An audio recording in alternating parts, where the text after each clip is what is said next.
So recently, I finished Lilies, and it's a great game. There's a lot of stuff I love about it. It's beautiful art style, it's fun exploration, and a banger of a soundtrack. However, there are also a multitude of things that I dislike about it, which I feel other Metroidvanias do better in certain aspects. This got me thinking, what actually makes a good Metroidvania?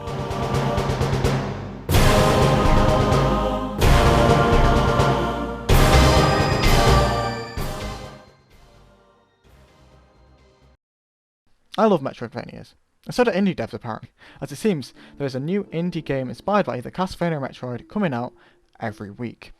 I've played quite a few of these, with some noticeable holes in the list though. I can't play every game, but mainly I've played the founders of the subgenre, Castlevania and Metroid. So I thought I'd be well equipped to answer this question. But first, let's actually define a Metroidvania. My definition is a normally 2D action platformer that emphasises exploration and backtracking, and the gameplay can be broken down into three categories: platforming, combat, and exploration. Just a little side note, I can't pronounce exploration very well, and this flipping script probably contains a lot of it, so this is going to go great. Let's start with the platforming. The main way players get through the expansive world of these games is by jumping from platform to platform, and throughout the game the player will find power-ups which most of the time enhance the player's movements, such as a double jump, dash, or more specifically, Metroid's speed booster and Symphony of the Night's animal transformations. These are all great, and they make the platforming more fun, but also give a sense of progression as the character is able to do more and more complicated or cool actions that also link into the exploration. The best Metroidvanias have a good base movement, with tight controls for when you start the game, which I feel any game should have, really, especially platformers, You want the game to actually feel good to play. Anyway, and improves on that movement by making all future power-ups flow together well to make you feel like a movement god by the end of the game. Some good examples of this is Ori's free-flowing movement, with the dash, grapple and bash. This feels so great together, especially in the desert area, when you get to bury through the sand to fling yourself upwards, which is really fun, and also is incorporated very similarly in the water section. This is just fun. Why wouldn't you like this? Also, in Hollow Knight, where the dash, wall jump and double jump added onto the pogo attack produce an incredibly fun moveset, which is unparalleled in my opinion, and would make a really good platformer on its own, which the developers probably also realised, as they created the White Palace in the Path of Pain, two platforming gauntlets. So yeah, they knew they made a good movement system and good movement abilities. This can easily be done bad though, if the starting movement is stiff and slow, such as in Castlevania Circle of the Moon, where you have to get an upgrade to run, and it isn't even flipping easy to input. You have to double tap the flipping side key, which is kind of a limitation of Game Boy Advance, but that doesn't matter, and even kind of in Ender Lilies. There's just something about the movement which feels off to me. The starting movement isn't as responsive as I would like. Some of the later movement power-ups, such as the wall climb, pale in comparison to games such as Hollow Knight, which the game takes obvious inspiration from. Especially since you can't wall jump, you just sort of stick to the wall in Ender Lilies. However, it isn't awful. The basic movement is improved a lot by the double jump, which is literally the first power-up you get in the game. So they probably realised that their actual basic movement was a little wonky. And the grappling hook is a lot of fun, although when you grapple downwards that's kind of annoying. And you also get this right near the end of the game. So yeah, making the movement fun is key to making a platformer. Who would have thought? Anyway, on to combat.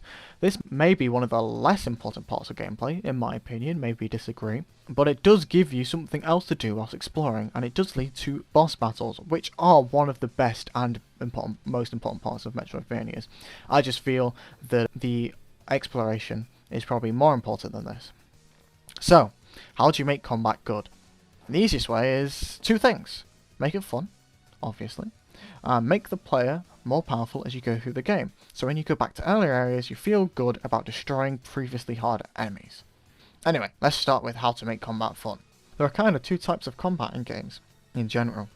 Slow-paced, methodical combat, such as in Dark Souls, and fast-paced, movement-based, such as most Metroidvanias. In my opinion, the fast-paced style is a lot more fun. Although that doesn't mean the slow style isn't fun.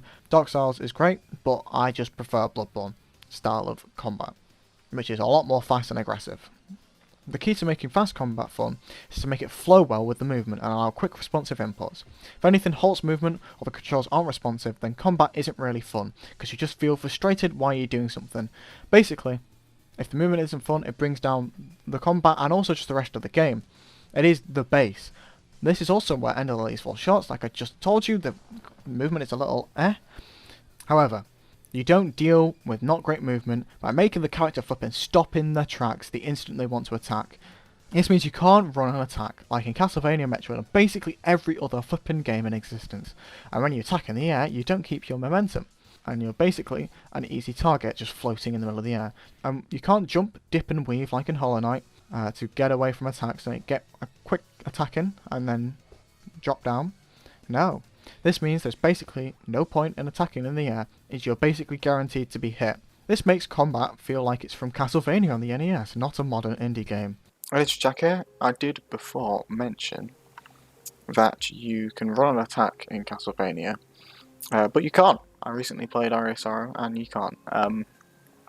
But you know, my point still stands. I don't like how you stop in mid-air in Ender Lilies whilst attacking, and that in a lot of other games you can move and attack. I also did realise that I think in Ori and the Will of the Wisps you get stuck in mid-air when attacking as well, and I don't like that. I don't like how it stops your flow, but also I feel like in Ender Lilies, because the attack animation is so much longer, I feel like it stops the flow more than, for example, in Castlevania Aria Sorrow, where most attacks are pretty quick and you're only stopping for a split second, and if you jump and attack it negates that completely, whereas in Ender Lilies you don't have anything that can continue your momentum whilst attacking. I may be exaggerating a bit. The dash does help things, but it's definitely an example of how not to make combat. As you can probably guess, I love Hollow Knight. I've talked about it so much throughout this video already. There's a lot of things amazingly, and it is peak Metroidvania. However, there is one slight nitpick I have with the game, that is the weapon variety and upgrades. Now hear me out. In Hollow Knight, you have your basic nail, and you have your 3 spells or whatever, I can't remember. Can't bother going through them. But I just would have liked maybe some other ways of dealing damage. Like, there is the weapon arts, but I don't really use the weapon arts. It's just like in Castlevania, you have a multitude of primary weapons, like, you know, you got your sword, your short swords, your long swords, your massive swords, there's probably some ranged weapons. In Aria of Sorrow and after, you can get secondary weapons from enemies, which add a lot of combat variety, make you feel a lot more powerful by the end of the game, by getting this really rare secondary item. Even Metroid has the screw attack and power bombs, which make earlier areas a breeze. So yeah, minor nitpick in Hollow Knight, it's still a phenomenal game. It wouldn't even need to add any new weapons and I wouldn't complain. It's just, I didn't want to praise Hollow Knight too much. Anyway, Ender Lilies actually excels in this. Nearly every time you kill a boss, you get a new primal weapon. This is good, especially as each has its own special attack, although some are kinda bad. Definitely not the flippin' mage one though, that's OP, on the final boss especially. Also, you get secondary weapons from killing enemies, and it does it a lot better than in Aria Sorrow or Bloodstained, for example. So in those games, there's a random chance to get these weapons, some having incredibly low drop rates. However, in Ender Lilies, you get these weapons from mini-bosses you find around the map, which are guaranteed to be there. It's like another thing to find as you explore. And I feel this flows better with the gameplay loop than Aria, because you're exploring, finding new stuff, and then finding a mini-boss and then getting a new weapon. You know, you're not like farming for items like in Aria. To sum up, give the player abilities that makes them feel powerful when exploring earlier areas, and give combat more variety with different ways of attacking. Although, like I said, you don't really have to do that second one, but yes, anyway. An extra element of combat is the bosses. There have been many videos on making a great boss fight that explain it better than I probably could, so I won't go too in depth, but obviously you want a boss fight that tests the skills you've learned so far and incorporate the power-ups you've just found, as long as it doesn't feel gimmicky. For example, a lot of the Zelda bosses, you get a bow, you shoot the eye, etc. Don't make the fight unfair either, and personally my favourite kind of bosses are ones you can't brute force, where you actually have to learn attack patterns and so on. The best example in my opinion is Grim and his Nightmare variation from Hollow Knight. A bad example of a boss you can just brute force is literally every boss from Metroid Zero Mission. For example, Ridley, I just flipping kept on attacking and then he was dead. Like, I was like really low HP, but it didn't flipping matter. Finally, we are on to exploration, which is really the key element to making a Metroidvania. Now, I'm not too knowledgeable on level design, I'm not too knowledgeable on game design, but I'm making this video anyway. So I won't go too much in depth, but basically you want the world to be non-linear with branching paths and locked doors you come back with key items later on to move forward. Easy, right? You probably already know this. Well, if it isn't the main path, then the player needs a good reason to backtrack and find all the hidden loot. If it's just some currency, that isn't going to be a good incentive. If you watch my Bloodborne video, then you know that I feel this is probably the only shortcoming of Metroid games in general. Most of the things you gain from exploration are like missile upgrades. These are really flipping common. So all the time, I just see a missile upgrade that seems hard to get, and I'll just skip over it. Because I've already found 10 others in all the other rooms. There's just so many. So yeah, there's a sheer abundance of them, and they only give you like 4 or 5 extra missiles in your capacity. So you could improve this by making the missile tanks a bit more rarer to find, and also maybe increase the capacity more. This makes them feel more valuable, and actually make you want to go out and find them. A good example of loot you want to go out your way to find is charms from Hollow Knight, yes again, sorry, or different weapons in Symphony of the Night, which change the way you play. Or just anything that increases health and magic, or its equivalent, because these are always really important. The only Metroidvania I found everything in was Hollow Knight. This is because nearly everything you find in Hollow Knight feels worthwhile. Also, the game is just that much fun. Oh yeah, if exploration is fun, then the player is more likely to want to explore. Another thing to mention is that you don't want backtracking to feel tedious, such as making the player retread through the same area too many times. Always introduce a new path or a new shortcut to get through the map. This is one of the main things I feel Metroid Prime fails at, is that I'm pretty sure I went through magma caverns over 15 times. And what makes it feel worse is that it's an incredibly linear track. If you look at the map, it's basically just a straight line with only a few side rooms, but no branching paths. And you have to go through this area to get to other areas. So by the end of the game, it just feels like a crossroads or like a train station or what. You just flipping go through it so many flipping times, and I just got bored. But you know, I also need to replay Metroid Prime because I did kind of have a pretty negative opinion on it the first time I played it, but then I love Prime 2, so you know, I probably should replay Prime 1. An extra thing that doesn't really fit in any of these categories is the power-ups. This sort of links to exploration, but can also link into, you know, the combat and the platforming. You want the power-ups to feel meaningful. You want them to improve upon the already established moveset.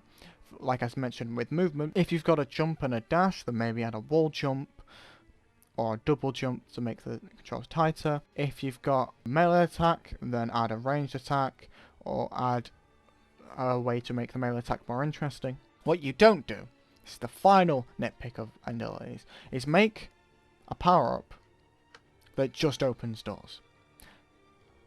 The power-ups are there to open doors, but they also add something as well. The doors I'm talking about are metaphorical doors. Or if you're in Metroid, then they're not. You don't just add a power-up that is just you open certain doors. You could have made it so much more interesting than that. You could have made it that it, for example, if you could have made it in Ender Lilies that your attack has something else that then can open these doors. Like in Metroid, where you have missiles that can shoot through red or green doors.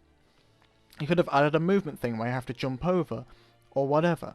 Just don't make it just a flipping door you open. You could have phased through the door, whatever. Ender Lilies, what is flipping wrong with you making the final power-up a door opener? That is literally so stupid. Like, basically what I'm trying to say is power-ups are supposed to open doors, metaphorically, but also literally, but not that literally, okay? Now, this may seem like I'm ragging on Ender Lilies loads, but it's a great game. I do really enjoy it, especially the soundtrack. That's probably the best part of the game, and the art style is pretty good. But yeah, it has so many flipping things that I can mention, which just kind of drag it down. Anyway, whatever. Still play Ender Lilies. It's still a great game, but probably not the one I would recommend as the best. Anyway. In conclusion, the key elements to make a great Metroidvania are responsive and fun platforming abilities, progression that builds on the character's pre-established moveset, and meaningful exploration and backtracking. But there are extra things that can be added to make a great Metroidvania into an amazing one, such as art style, animation, music and story, but those are all personal preferences, so there's not a lot to say. Anyway, if you enjoyed this video and are interested in playing a Metroidvania, then please buy Metroid Dread. But anyway, thanks for watching, hope you enjoyed, and I'll see you next time when I make a video on some random other topic.